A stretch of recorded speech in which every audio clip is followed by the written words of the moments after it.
કોઈ જેવું ગુજરાતી હશે જેને મેથી ચણાનું અથાણું ટેસ્ટ નહીં કર્યું હોય. આ બનાવવું બહુ જ ઇઝી છે અને આ મેં ફર્સ્ટ ટાઈમ બનાવ્યું છે, પણ જે ટેસ્ટ આવ્યો છે તમે એકવાર જરૂરથી ટ્રાય કરજો. મેં અહીંયા 1 વાટકી મેથી લીધી છે અને અડધી વાટકી કાબુલી ચણા લીધા છે. તમે લાલ ચણા પણ લઈ શકો છો. આમાં હળદર અને મીઠાનું કેરીવાળું પાણી છે એનાથી સોક કરીને 1 નાઇટ માટે મેં બંનેને રાખ્યા હતા. હવે આપણે કપડા પર એને પાથરીને ડ્રાય થવા દેવાના છે. ઘરમાં જ તમે ફેનની નીચે એને ડ્રાય કરી શકો છો. બસ પાણીનો ભાગ ઉડી જાય એટલું આપણે એને ડ્રાય કરવાનું છે. હવે એક મેંગો લીધી છે, એને મેં થોડી છીણી કાઢી છે અને થોડીના નાના નાના પીસ કરી દીધા છે. એને પણ મેં તડકે સૂકવી દીધું હતું થોડીક વાર, હળદર અને મીઠાનું પાણી જ્યાં સુધી છૂટું પડે ત્યાં સુધી.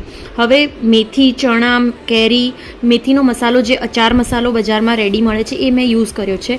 હિંગ, મીઠું અને સરસ્યું એ ગરમ કરીને ઠંડુ થાય પછી આમાં એડ કરવાનું છે.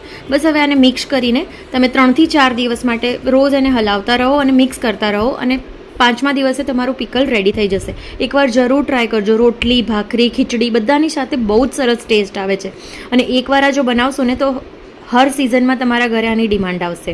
Thank you for watching. Please subscribe to our channel.